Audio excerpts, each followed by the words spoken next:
agree with Alan Greenspan, we ought to just eliminate the debt ceiling. Oh, absolutely. We do. The ability of almost every working American to access more credit than they should have been able to masked the underlying fact that lower and middle class incomes were not rising. That's not a tenable strategy. Isn't now the time to eliminate it? Oh, we've been a long time ago to eliminate it. Let's put aside terrorism. Let's talk only about our own homegrown animals that are patrolling America right now. So it goes down to the simplest thing. Be prepared, be vigilant.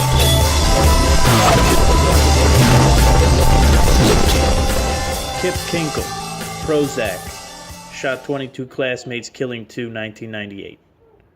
Christopher Pittman, Lovex, Paxil, withdrawal, killed paternal grandparents in 2001. Elizabeth Bush, fired at fellow students in Williamsport, PA, 2001, wounding 1 on Prozac. Jason Hoffman, Effexor and Celexa, opened fire at El Cajon, California High School, wounding 5. Sean Cooper, antidepressants, fired shotgun on students and staff. TJ Solomon, antidepressants, wounded 6 at Conyers, Georgia High School. Eric Harris, Lovex. Dylan Keybold, 12 students killed, Columbine High School. Virginia Tech 2007, 32 murdered. Psychological problems and prescription medications related to such. We know the story of Adam Lanza. And now we have a new story on our hands, don't we? We have a story of Nicholas Cruz. And there's word that Nicholas Cruz was taking medication for emotional fragility, which can be, in a way, can be understood when you're dealing with a boy who's an adopted boy who lost his father at a young age and then just recently lost his mother to pneumonia. And we know that the pharmaceutical establishment is going to immediately tell you that this pain can go away, son. And all you have to do is chew on these. It's a somber day in America following a great day in America. I seen the story break when I was at the gym yesterday, right before my wife and I were set to go out and have a nice evening together. But if you think I'm going to just point the finger at medications, then obviously you haven't listened to the I Am Liberty show before. You don't listen enough. Because I'm not a one-liner. I'm not a disc jockey. I'm not on a radio station. I'm not beholden to anyone. And I enjoy exploring answers rather than harping on old arguments. Because the battle lines are drawn already. You know that. The battle lines are drawn already. People want to take the 30-round magazine away. No. People want to take the guns away. That's impossible. People want to tighten up the gun laws. Why haven't we had a review on the gun laws yet? We have the most insane and lopsided gun laws in the nation. Some of them are effective. Some of them are ineffective. Some of them don't make any sense at all. The states have gun laws so confused. When we talk about federally regulated police forces, when the police act up and we have problems with rogue cops, why don't we have a federally regulated gun law? It can infringe upon the Second Amendment, obviously, but we can talk about federally regulated gun laws that are held up locally. I have an answer for the guns. Okay, and I will always have answers, but nobody listens to any of my answers. Because nobody wants answers. There's no money in answers. Don't you get that? There's no money in cures. There's no money in answers. You know what there's money in? I'll tell you what there's money in. There is big bucks in 17 Dead in a high school and Twitter videos and articles and advertising and mass shooting books and how to survive this DVD and how to survive that. That's where money is. There's not a lot of money in a nation that gets along and does things right. You know what else there's money in? Feel bad, got a problem, head doesn't feel right, got issues. Chew these. Chew these pills. Here you go. Here you go, son. Kid won't sit still. Is kid back talking? Put him on some of these. Listen, I watched a kid transform from Ritalin. You can't tell me that these drugs don't have an effect on people. I watched it with my own eyes.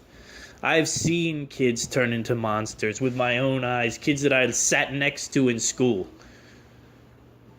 You know, so it's... You know, there's something to be said about book-learned individuals and life-learned individuals. And you're dealing with a mix of both. Which is why the I Am Liberty show is as popular as it is and why it has such a great audience. And it's why you're listening to this show right now, because you know I'm not going to get up here and say, like the most of the conservative media, which is cracking. They're cracking under the pressure. They're cracking and they're saying, I don't understand. Here's the line. I don't understand why you need an assault rifle. I don't understand why you need 30 rounds of ammunition. I don't understand why the average person needs a war-fighting rifle. You listen to the media, man. I wake up, I drive my son to school, and I listen to the radio. Just the regular AM, FM dial, because I like to get the pulse of what is going out in the air. And you know what the general information that was hitting the airwaves today was? He had an obsession with guns. He had an obsession with guns. And now even the conservative media is cracking.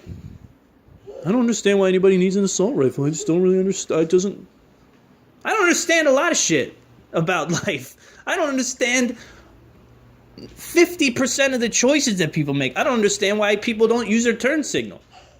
What does an understanding have to do with my right to own a weapon?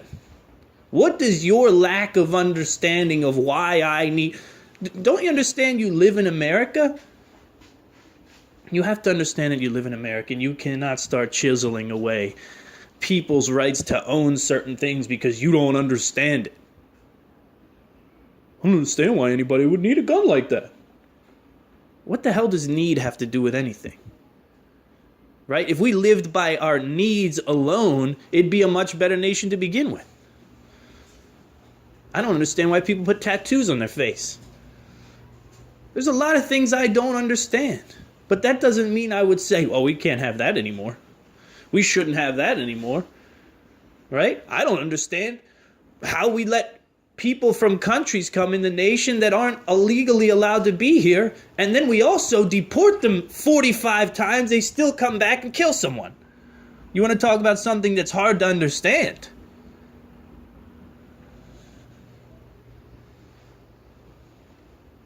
But everybody wants a quick, easy answer, and you know what? I get it. I get it, because in a situation like this, your heart takes over, and as it should. You can't blame these people for their heart taking over. You can't blame these people for that. Right? What you can blame them for is when they can't get out of that state. So in other words, you walk past the TV and you see 14 dead or whatever they thought it was initially. And you say, here we go again, another godforsaken shooting. Another school shooting, more people dead. We got to get rid of these guns. We got to get rid of these meds. We got to get rid of this. We got to change that. You're looking for a quick answer to a problem that really sucks. It's really a sucky way to have to raise children in America. You want me to talk about it from a father's perspective? It's really sucky to wave goodbye to your kid as he walks into the school building and be like, man, I got no power. I have no power over somebody finding their way into that school and shooting all the kids inside of it, including my own. And that's a terrifying thing. So I understand how people who have busy lives are looking for an answer. You're looking for a quick answer to this thing because we don't want to see it happen again. Nobody wants to see this again. Who wants to see this again? Nobody wants to see this again, but we can't... What the overarching problem is, and it's a big one, and it's a tough one to solve, is the fact that people are living lives of quiet desperation. right? People are living lives of insane desperation. And you know that even a good life at the age of 19 is a life of desperation. And without guidance, it can be insane. And I think our youth is so without guidance because mom and dad is in the phone, or mom and dad are doing this. Or in this case, the guy's parents are dead. I am not in any way saying what he did is right, but I am saying that on a whole, the nation is suffering from a quality of life, a real meaningful quality of life crisis for the average youth. And I think for the average person in general. And I think that the big problem is that we have to address that first before we can address any of these other things. You know? I'm not saying that the way things go with guns today is perfect. But for a long time I've had a problem with gun ownership, and it started for me when I made the connection between preppers and guns and Adam Lanza's mother, who was purportedly a prepper. And it opened an idea up to me that was, there are levels of gun ownership. There are levels of responsibility when it comes to gun ownership because that's the way it is right now. What do I mean? Let me break it down for you. I have a brother-in-law, very capable man, spent time in the military, spent time at war, handled a weapon, understands the severity of a weapon, understands that a weapon can kill, understands all the intricacies, was trained to use that weapon. That's a gun owner in America. But then you have another person, 20-year-old kid, gets out on his own, likes guns, buys a gun. And the prepper is the worst example. Because here's a prepper. A prepper is a guy with checklists. And in the early days, it could be a guy with checklists who has no previous experience with guns. But he knows he needs an AR-15 because the checklist says so, and because the world could fall apart, and if I have one, then I got one, and I'm good. Lock it up in a safe, and I'm good. Never uses it. Maybe doesn't even buy a safe. And I'm not doing this to pick on preppers. I'm doing this to explain the fact that there are levels. There are a lot of different levels when it comes to responsible gun ownership.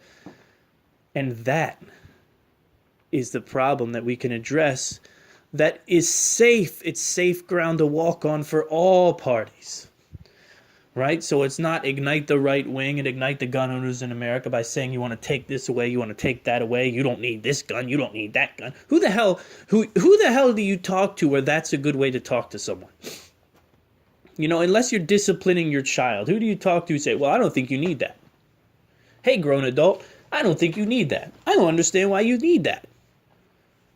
Because it's America, dummy. Because the moment you start saying I don't think you need that and taking things away, well, I don't need to go down that argument. Going down that route is irrelevant. This idea that if you have an obsession with guns, let me tell you something else about being a young man. You're powerless.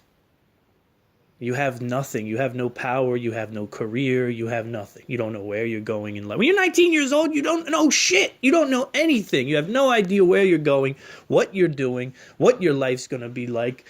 Am I going to be a loser? Am I going to make my parents proud? What? I have no power.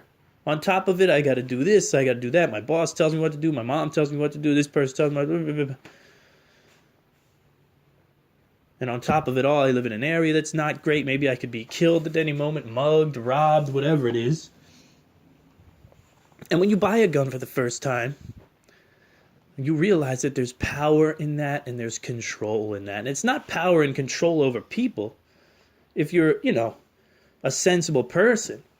But it's the idea that I can protect myself now. Right? I have some control again. I have some control again now because I don't have it's more than a baseball bat in the corner of my house if some guys break in and try to do something crazy. Guns are power. Guns are power. And you can't deny the fact that when you buy a weapon, it is so you have power. Mao Zedong said it best. True power. He said true power comes from the barrel of a gun. And when you see a little guy like this, and you see people out there who own guns and are quote-unquote obsessed with guns, you better believe that there's a certain level of security that comes with that obsession. Sure. You go look at my social media. If the FBI came and had a look at my social media, they'd say, oh, this guy has a healthy obsession with guns. Because I follow all kinds of people, tactical distributors, gun makers, custom gun makers. Yeah, I have an obsession with guns, I think. You know who else has an obsession with guns? I think my sons might have a mild obsession with guns. Yeah, we play with our Nerf guns and we shoot darts at each other. And they love looking at Nerf guns and they love the power that comes with owning firearms, even though it's not the real thing to them. To them, they understand there's power in this thing. They're little boys. They like guns. And that doesn't scare me at all. Not at all. The fact that my little boys run around and pretend to shoot each other with guns like I did growing up all my life doesn't scare me at all. You know what would scare me, though? Let me tell you what would scare the shit out of me as a father. If I woke up one day and I found out that my kids were on Ritalin, or my kids were on Luxor, or my kids were on antidepressants, and it's been 5 years, and I thought that the right thing to do with them was put them on a medication that would alter their brain chemistry because some quack doctor looked at me and told me that, oh, this is the best way you can handle this kid. You want to talk about something that would scare the shit out of a father? That's what would scare me. So we've got to be careful about this whole thing. We've got to be thorough about this whole thing. This is not an easy thing. This is not a Congress pass a law issue. There's a high-level problem here, which is the quality of people's lives. And you can say, oh, it's more easy than it ever was. That's the problem. You know, a lot of people think that because we buy a bunch of things and everything's cheap and everything's accessible and we have government programs that help us,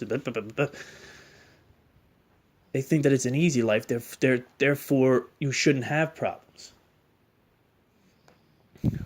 But it's just like the 4 pillars of the I Am Liberty show, right? One of those pillars is dynamic lifestyles, because we need challenges. When kids grow up in a world where there are no challenges, I think it's more devastating than when kids grow up in a hellhole. Because they're looking for meaning, they're looking for this, they're looking for that. We're not exactly sure how this human experience is supposed to go, but what I can tell you right now is that an unfulfilled human being, a human being that's not living up to their full potential, can be a dangerous thing. Can be a very dangerous thing, you know? We need to address what the trajectory of the American life is all about. We have to talk about, and we have to get someone with enough balls in office or in Congress to take the pharmaceutical companies down. That's all there is to it. We have to rein in this insane multi-billion-dollar monster. And you know what? Maybe something like the pharmaceutical industry has to be governed.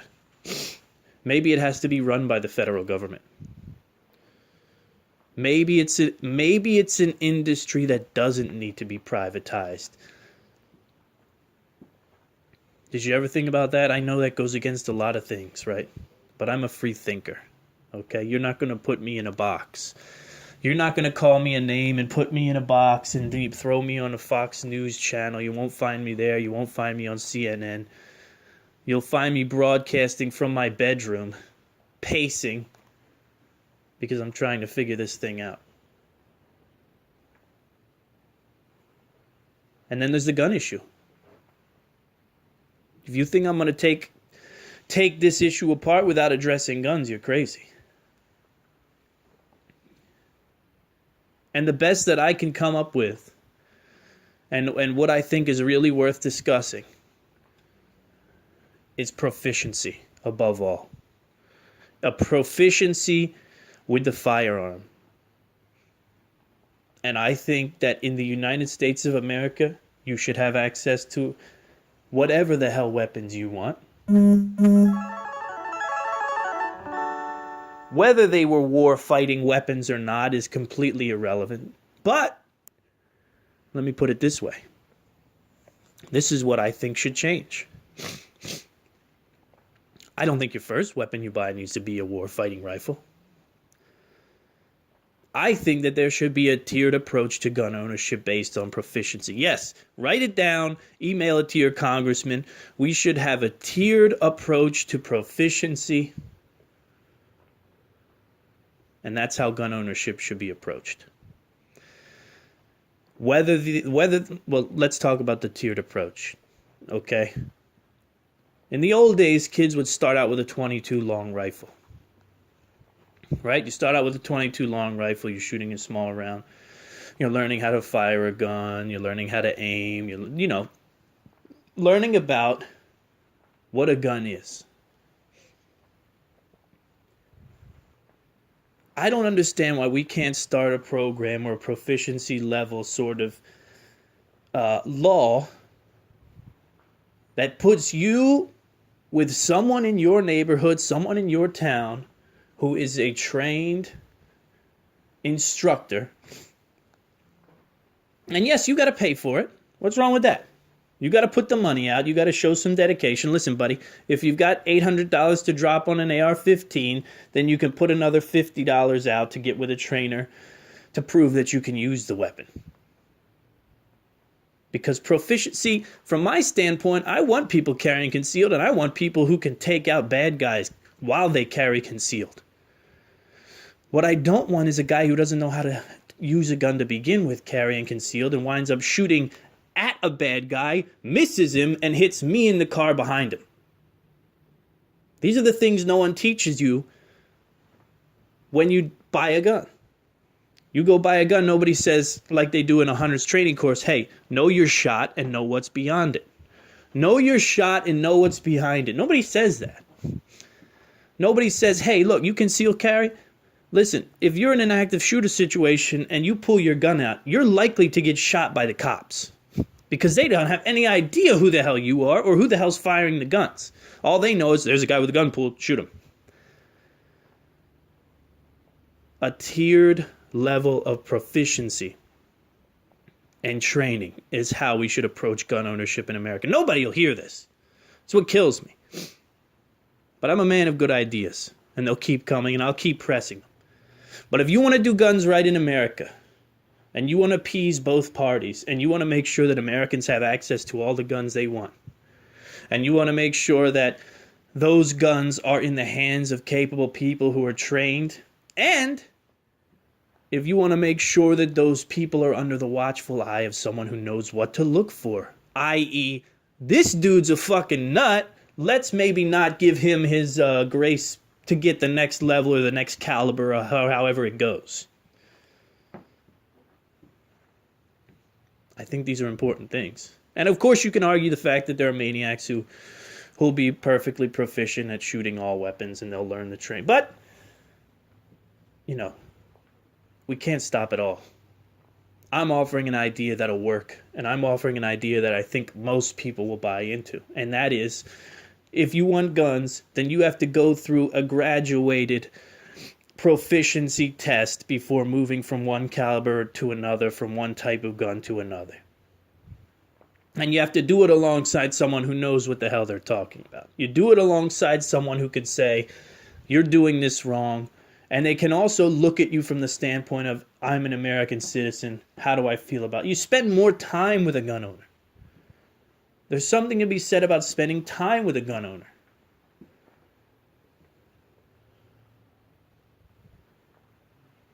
So no, I'm not going to say that we don't need to address the gun issue.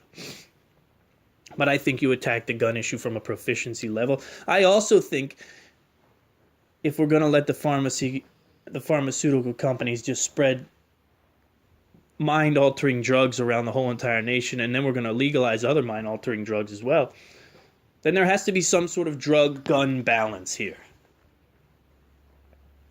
that we also need to discuss. At what level of mental inebriation? I mean, because I can't take my gun into a bar and have a drink. Sensible. I can't take my gun into a bar and have a drink, but I bet in Colorado I could probably smoke a joint and walk around with my gun. And we know that we can take our Luxor and our Paxil and our Suprexa and our Faflexa before work or before we go out on a leisurely day with the family, and we can take our antidepressants and we can carry. So we need scientists to come together and decide at what level of mental manipulation can we no longer be able to carry a gun. And if that is part of your daily, if you exist in a world where your mind is being manipulated because you take antidepressants every single day of your life with no long-term goal of getting off them, then we need to have the discussion about guns and antidepressants and who gets to own guns if they're going to someone and telling them they're fucking out of their mind. Because if you're depressed, you're not out of your mind, right? But if you've been depressed for 20 years and chomping on medicine, I think it's probably worth talking about. If you've experienced serious trauma and you're on medication for that, well, maybe we should get through the trauma and then we should get done with the medicine and then we get back to normal life and then we buy some guns.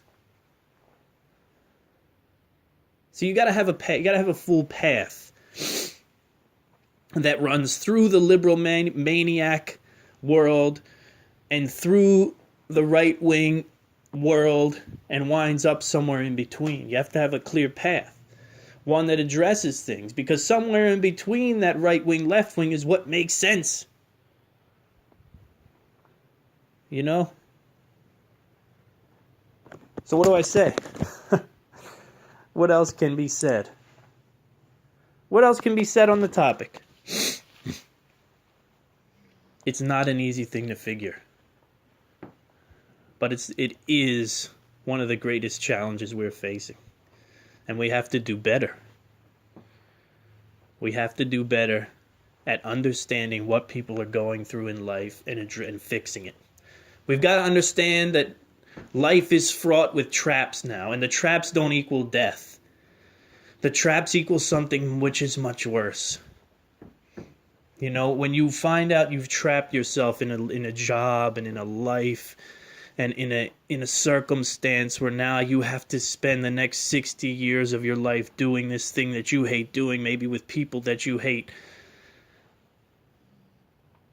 there are things much worse than death. In other words, what I'm saying is, long ago, if you screwed up and made a wrong decision, you know, there was a good chance you could die from it.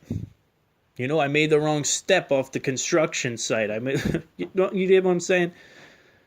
We didn't get stuck in a whole lot of traps that didn't wind up in death. And I can tell you right now that 60, 70 years of living in a scenario that you didn't plan for and you didn't want, and you know you can't get out of it. There's no way you can get out of it. Right? You made bad decisions when you were young, and now you have a felony that follows you through the rest of your life. You had a couple kids. You went to college and you got burdened down with debt, and you took a major that you thought was maybe something that could make you some money somehow, and the major was lauded by your maniacs in the college. Now you get out of college $1 million in debt, and you don't understand how you're ever going to pay it back, and you realize you aren't ever going to pay it back. You realize the best that you're going to do is bag groceries at a local natural food store for the rest of your life. You know, maybe you work your way up to management. You understand why I say that Henry Thoreau is so correct in saying that the mass of men lead lives of quiet desperation. And the question, of course, is When does quiet depression become homicidal? Or quiet desperation, rather. When does quiet desperation become homicidal? So we have to take a closer look at what this human experience is, what this American experience is, and we may have to dole out some money to make it better. You know me, I don't want a socialist nation completely, but we're also joking ourselves and believing that we don't live in a somewhat socialist nation already. Right? Vehemently oppose socialism and understand the fact that you're living in a somewhat socialist nation already. We know that there's a balance, right? I identified this balance a few shows ago. That the only way socialism works properly is with a balance of capitalism. So why can't we find answers within the socialism-capitalism balance? There is a balance, you know. There is a balance to be had. We've got to address people and their desperation. We have to do it. And we have to do it quick because AI is coming. AI is coming fast. And your average person, I don't know what they're going to do. I don't know how they're going to make money. I don't know if they're going to be happy with the package, the post-AI package that the government gives them. Hey, you're going to make this amount of money and you're going to do this. And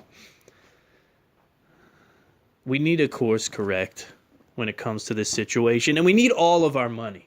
We need to stop giving our money over to maniac countries where people are getting cut up with machetes and try to build their governments up and make them work properly. We need to stop sending billions to Africa, is what I'm saying in layman's terms. We need to stop bringing people in from other nations and trying to make them have the American dream. You can get here. You can get here legally. I'm sorry, but America has problems. Can we all agree that 12 mass shootings at schools in the year 2018 already is a sign that America has problems? America has problems that we need to fix. And you know what? We need all of our damn money to fix them. We need all of it. So we call the people home from the Middle East. Right? Oh, what did I say earlier? Yeah, we need people all across the nation who are well versed in how to use guns, who can train gun owners and judge gun owners on their proficiency, or grade rather, gun owners on their proficiency, so that we can have this tiered approach to gun ownership, which is a much more responsible way to look at the Second Amendment. Yes, you have the right to bear arms, but guess what? You got to know how to use the arm. All right? It's not 1720 anymore. You don't grow up with a rifle in your hand. You grow up with a video game controller in your hand.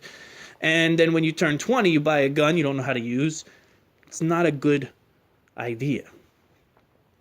But wouldn't it be cool if we had a force, of say 2.5 million people that could just appear out of nowhere who are already well trained in guns and could take this job on for us? Well, that would be U.S. military. That would be all the brave men and women over there fighting the monstrous beasts in the Middle East. The American fighting force is around 2.5 million people. I know that not that many are deployed over there in Iraq, but you bring them home and that's their job. What's wrong with that? There are answers. Don't give me the nonsense that there aren't answers. It's just tough answers. We don't want to rein in the pharmaceutical company. They're powerful. They'll sue us. Sue what? What are they going to sue? The government? We're 20-some trillion in debt. If I hear one more conservative person talk about the fucking debt, I'm going to fall off of my house. There is no paying the debt back. The debt is irrelevant. The debt is irrelevant. You're never paying it off. Forget about cut spending. Forget about cut this and cut that. You might as well cut taxes to 5% across the board, let everybody keep their money, and just know the dollar is dead. Let's start thinking about the next thing. We're never paying the debt back. Give people what they need. Bring the troops home. Stop spending money on Africa. Forget about these blown out nations that are never going to get their shit together. They'll probably do better without us. Because they'll have to. And then we have money. Oh, now we can do something. Now we can address the fact that kids get out of school $100 million in debt and have no... Maybe we can reform the whole academic structure and decide, look, we're going to take a balanced approach here. If you want to study African American studies for 4 years, then you also have to study how the hell am I going to pay my mortgage studies for 4 years too.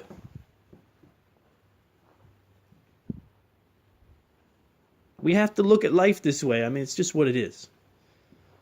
You talk about a mass shooting. We've been talking now for over a half hour because this is a deep issue that's going to take a lot of cooperation, and it's not going to take right-wing people settling into the idea that we can't change anything about gun laws, and it's not going to take maniacs on the left who say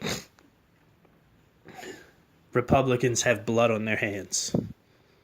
Because what? Don't you understand there's no way you can have blood on your hands? What do you think, you're going to go grab people's guns, take guns away from people? You think you're going to walk into somebody's house and tell them to their face, sir, we're going to need you to hand over your weapons? If you want to talk about blood on your hands, that's a recipe for blood on your hands. Let me tell you that much. Trust me, I know these people.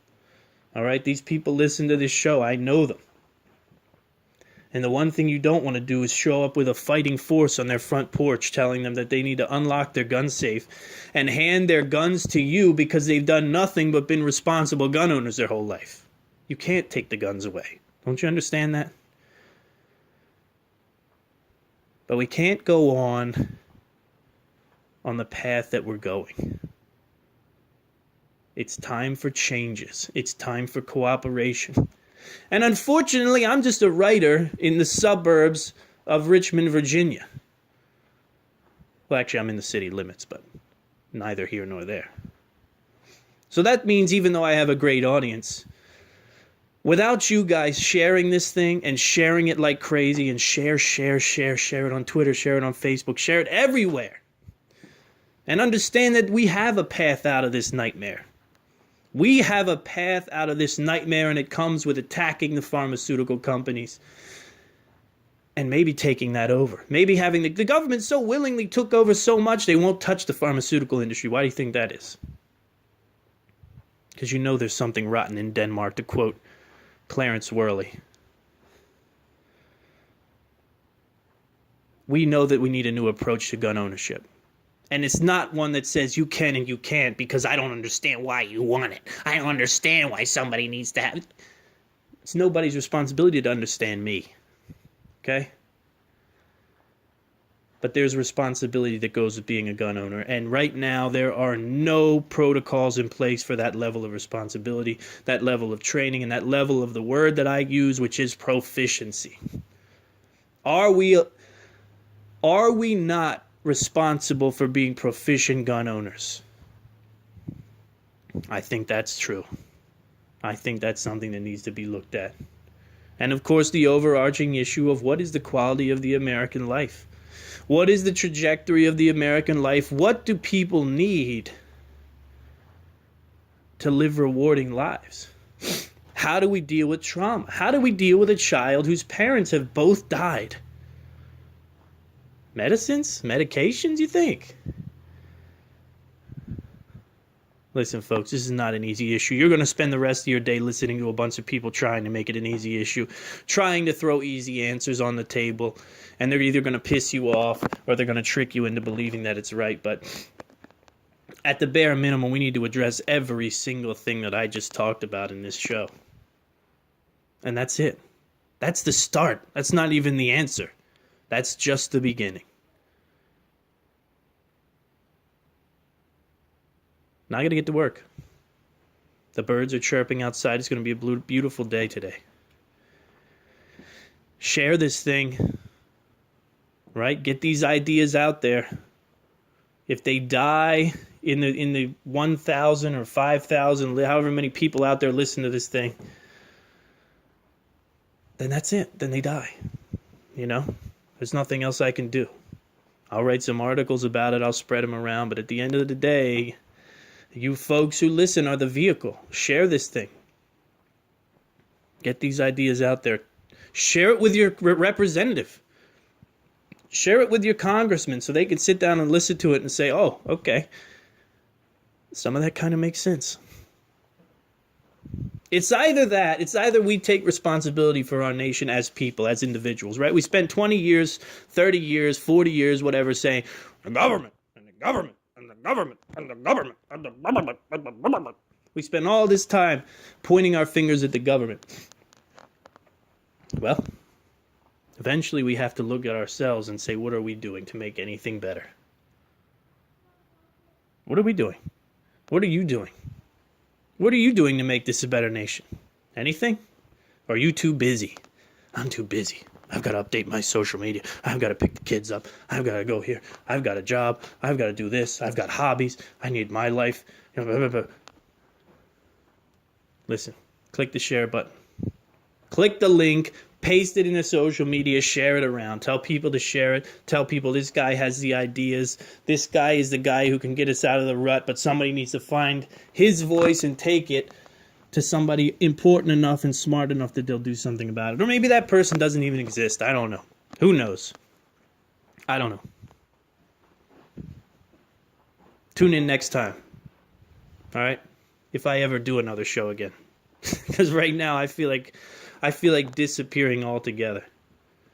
I feel like disappearing, selling the house, moving to Utah on the top of a mountain, and never coming back down.